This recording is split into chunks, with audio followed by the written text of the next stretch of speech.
بسم اللہ الرحمن الرحیم۔ شروع کرتا ہوں اللہ کے نام سے جو بڑا مہربان نہایت رحم والا ہے۔ سیرت النبی صلی اللہ علیہ وآلہ وسلم، قسط نمبر 20، عنوان ذکر چند جان نثاروں کا۔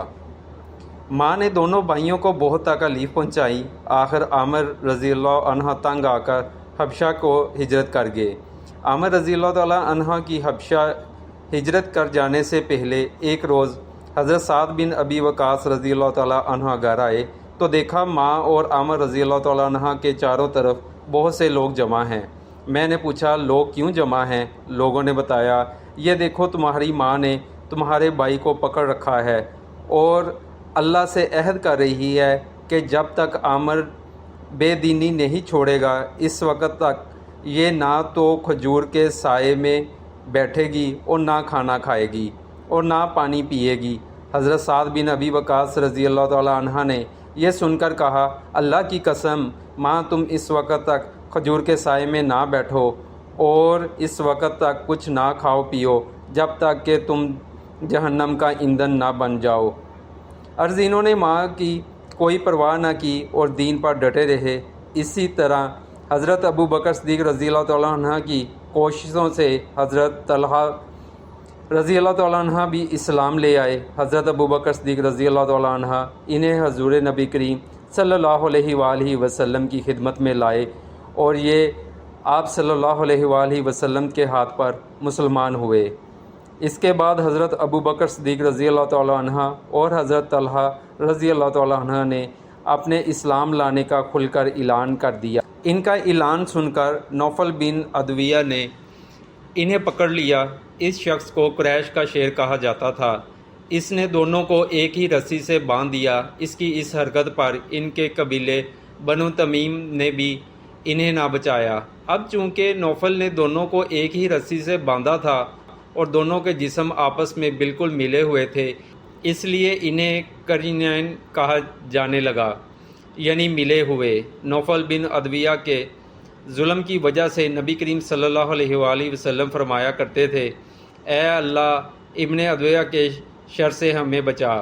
حضرت طلحہ رضی اللہ تعالیٰ عنہ اپنے اسلام قبول کر لینے کا سبب اس طرح بیان کرتے ہیں، میں ایک مرتبہ بصرہ کے بازار میں گیا، میں نے وہاں ایک راہب کو دیکھا، وہ اپنی خانقاہ میں کھڑا تھا اور لوگوں سے کہہ رہا تھا اس مرتبہ حج سے آنے والوں سے پوچھو کیا ان میں کوئی حرم کا باشندہ بھی ہے؟ میں نے آگے بڑھ کر کہا میں ہوں حرم کا رہنے والا۔ میرا جملہ سن کر اس نے کہا کیا احمد کا ظہور ہو گیا ہے؟ میں نے پوچھا احمد کون؟ تب اس راہب نے کہا احمد بن عبداللہ بن عبد المطلب، یہ اس کا مہینہ ہے، وہ اس مہینے میں ظاہر ہوگا، وہ آخری نبی ہے، اس کے ظاہر ہونے کی جگہ حرم ہے اور اس کی ہجرت کی جگہ وہ علاقہ ہے جہاں باغات ہیں، سبزہ زار ہیں، اس لیے تم پر ضروری ہے کہ تم اس نبی کی طرف بڑھنے میں پہل کرو۔ اس راہب کی کہی ہوئی بات میرے دل میں نقش ہو گئی۔ میں تیزی کے ساتھ وہاں سے واپس روانہ ہوا، مکہ پہنچا۔ یہاں پہنچ کر میں نے لوگوں سے پوچھا کیا کوئی نیا واقعہ بھی پیش آیا ہے؟ لوگوں نے بتایا ہاں محمد بن عبداللہ امین نے لوگوں کو اللہ کی طرف دعوت دینا شروع کی ہے، ابو بکر نے ان کی پیروی قبول کر لی ہے۔ میں یہ سنتے ہی گھر سے نکلا اور حضرت ابو بکر صدیق رضی اللہ تعالیٰ عنہ کے پاس پہنچ گیا۔ میں نے انہیں راہب کی ساری بات سنا دی۔ ساری بات سن کر حضرت ابو بکر صدیق رضی اللہ تعالیٰ عنہ حضور نبی اکرم صلی اللہ علیہ وآلہ وسلم کی خدمت میں گئے اور آپ کو یہ پورا واقعہ سنایا۔ آپ صلی اللہ علیہ وآلہ وسلم سن کر بہت خوش ہوئے۔ اسی وقت میں بھی مسلمان ہو گیا۔ یہ حضرت طلحہ رضی اللہ تعالیٰ عنہ عشرہ مبشرہ میں سے ہیں، یعنی جن صحابہ کرام رضی اللہ تعالیٰ عنہ کو نبی اکرم صلی اللہ علیہ وآلہ وسلم نے دنیا میں ہی جنت کی بشارت دی، ان میں سے ایک ہیں۔ اسی طرح حضرت ابو بکر صدیق رضی اللہ تعالیٰ عنہ کی کوششوں سے جن صحابہ کرام رضی اللہ تعالیٰ عنہ نے کلمہ پڑھا ان میں سے 5 عشرہ مبشرہ بھی شامل ہیں۔ وہ یہ ہیں حضرت زبیر، حضرت عثمان، حضرت طلحہ، حضرت عبد الرحمن رضی اللہ تعالیٰ عنہ۔ بعض نے ان میں چھٹے صحابی کا بھی اضافہ کیا ہے، وہ ہے حضرت ابو عبیدہ بن جراح رضی اللہ تعالیٰ عنہ۔ ان حضرات میں حضرت ابو بکر صدیق رضی اللہ تعالیٰ عنہ، حضرت عثمان غنی رضی اللہ تعالیٰ عنہ، حضرت عبد الرحمن اور حضرت طلحہ رضی اللہ تعالیٰ عنہ کپڑے کے تاجر تھے۔ حضرت زبیر رضی اللہ تعالیٰ عنہ جانور ذبح کرتے تھے اور حضرت سعد رضی اللہ تعالیٰ عنہ تیر بنانے کا کام کرتے تھے۔ ان کے بعد حضرت عبداللہ بن مسعود رضی اللہ تعالیٰ عنہ ایمان لائے۔ وہ اپنے اسلام لانے کا واقعہ یوں بیان کرتے ہیں: میں ایک دن عقبہ بن ابی معیط کے خاندان کی بکریاں چرا رہا تھا۔ اسی وقت رسول اللہ صلی اللہ علیہ وآلہ وسلم وہاں آ گئے۔ ابو بکر صدیق رضی اللہ تعالیٰ عنہ بھی آپ صلی اللہ علیہ وآلہ وسلم کے ساتھ تھے۔ آپ صلی اللہ علیہ وآلہ وسلم نے پوچھا، کیا تمہارے پاس دودھ ہے؟ میں نے کہا، جی ہاں، لیکن میں تو امین ہوں، یعنی یہ دودھ تو امانت ہے۔ آپ صلی اللہ علیہ وآلہ وسلم نے فرمایا، کیا تمہارے پاس کوئی ایسی بکری ہے جس نے ابھی کوئی بچہ نہ دیا ہو؟ میں نے کہا، جی ہاں، ایک ایسی بکری ہے۔ میں اس بکری کو آپ صلی اللہ علیہ وآلہ وسلم کے قریب لے آیا۔ اس کے ابھی تھن پوری طرح نہیں نکلے تھے۔ آپ صلی اللہ علیہ وآلہ وسلم نے اس کے تھنوں کی جگہ پر ہاتھ پھیرا۔ اسی وقت اس بکری کے تھن دودھ سے بھر گئے۔ یہ واقعہ دوسری روایت میں یوں بیان ہوا ہے کہ اس بکری کے تھن سوکھ چکے تھے۔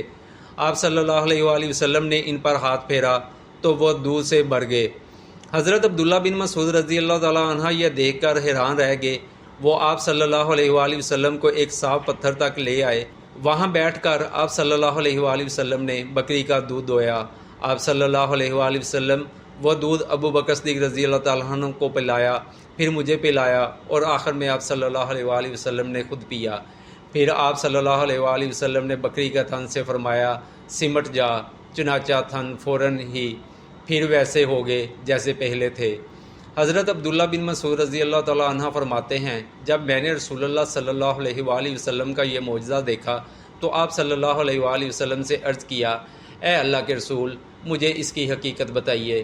آپ صلی اللہ علیہ وآلہ وسلم یہ سن کر میرے سر پر ہاتھ پھیرا اور فرمایا، اللہ تم پر رحم فرمائے، تم تو جانکار ہو۔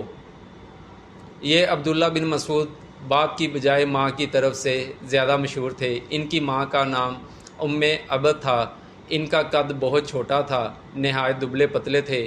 ایک مرتبہ صحابہ ان پر ہنسنے لگے تو آپ صلی اللہ علیہ وآلہ وسلم نے ارشاد فرمایا، عبداللہ اپنے مرتبے کے لحاظ سے ترازو میں سب سے بھاری ہیں۔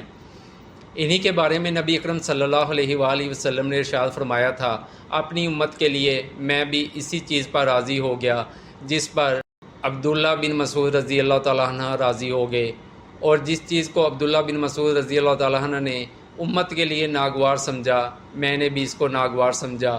آپ صلی اللہ علیہ وآلہ وسلم ان کی بہت عزت کرتے تھے، انہیں اپنے قریب بٹھایا کرتے تھے، ان سے کسی کو چھپایا نہیں کرتے تھے، اسی لیے یہ آپ صلی اللہ علیہ وآلہ وسلم کے گھر میں آتے جاتے تھے۔ یہ نبی کریم صلی اللہ علیہ وآلہ وسلم کے آگے آگے یا ساتھ ساتھ چلا کرتے تھے۔ آپ صلی اللہ علیہ وآلہ وسلم جب غسل فرماتے تو یہی پردے کے لیے چادر تان کر کھڑے ہوتے تھے۔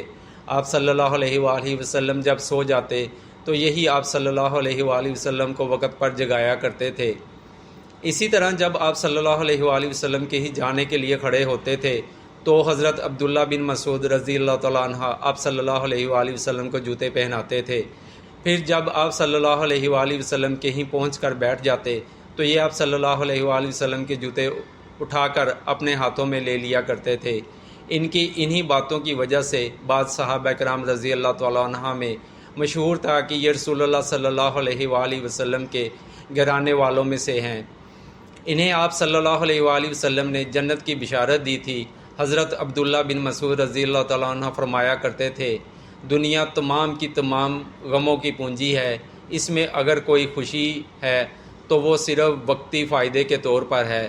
حضرت عبداللہ بن مسعود رضی اللہ تعالیٰ عنہ کے بعد حضرت ابو ذر غفاری رضی اللہ تعالیٰ عنہ ایمان لائے۔